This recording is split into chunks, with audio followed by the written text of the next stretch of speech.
بسم اللہ الرحمن الرحیم۔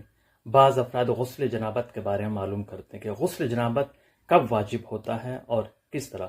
غسل جنابت بالغ ہونے کے بعد واجب ہو جاتا ہے، یا تو یہ نائٹ فائل کے ذریعے واجب ہوتا ہے، یا شادی جب انسان کر لیتا ہے تو اس کے بعد جب بیوی اور شوہر ایک دوسرے سے ملاقات کرتے ہیں، ہم بستری کرتے ہیں، تو اس وقت یہ غسل جنابت واجب ہو جاتا ہے۔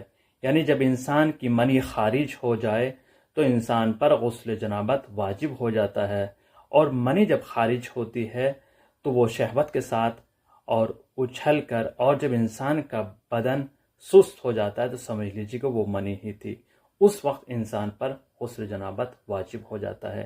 یہ چیز دوسروں کو بتائیے گا، سمجھائیے گا غسل کسے کہتے ہیں، کب واجب ہوگا۔ بعض افراد کو ابھی تک یہ بھی نہیں معلوم ہے۔ شیئر